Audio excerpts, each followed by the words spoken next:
Chapter 2. The Aftermath. The silence that followed Ash's victory was deafening. The crowd, initially stunned by the ferocity of the battle, now watched in a mixture of awe and fear. Ash stood amidst the wreckage of the arena, Charizard looming behind him like a menacing guardian. Gary, his face pale and drawn, stumbled back, his eyes wide with terror. Ash, however, felt strangely empty. The rage that had fueled him had subsided, leaving behind a hollow ache. He looked at Pikachu, who lay still on the ground, his breathing shallow. Guilt gnawed at him. He had won, but at what cost? He had nearly lost control, nearly allowed the darkness to consume him.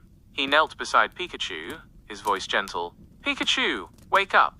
Pikachu stirred, whimpering. Ash sighed in relief, gently stroking his partner's fur. He knew Pikachu would be all right. Brock and Misty, their faces etched with worry, rushed towards him. "Ash, are you all right?" Misty asked, her voice trembling. Ash looked at them, a flicker of his old self returning to his eyes. "I think so," he mumbled, his gaze lingering on Charizard. Charizard, sensing his trainer's unease, lowered his head, the flames around him subsiding. Ash reached out and gently stroked Charizard's snout. "It's all right," he said unconvincingly. "It's over." But as he looked at Charizard's eyes, still glowing with an inner fire, he knew it wasn't over. The darkness he had glimpsed, the power that had surged through him, it wouldn't simply disappear. It remained within him, a dormant force, waiting to be unleashed. The next few days were a blur. Pikachu recovered, albeit slowly. Ash, however, struggled to return to his normal self. He found himself plagued by nightmares, visions of Charizard consumed by rage, of himself losing control, of the darkness consuming him entirely.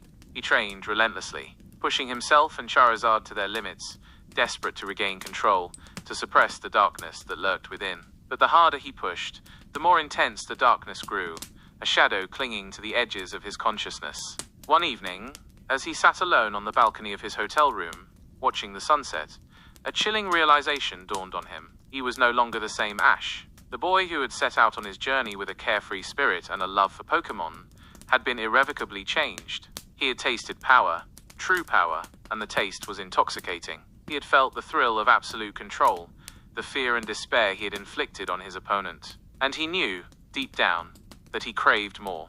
The darkness, once a distant threat, now beckoned to him, promising power beyond his wildest dreams. He resisted, of course, clinging to the remnants of his old self, to the boy who had once dreamed of becoming the greatest Pokémon master.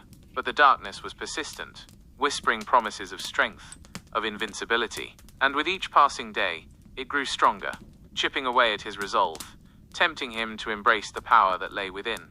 Ash knew he had to find a way to control the darkness, to harness it before it consumed him entirely. But how? He had no answers.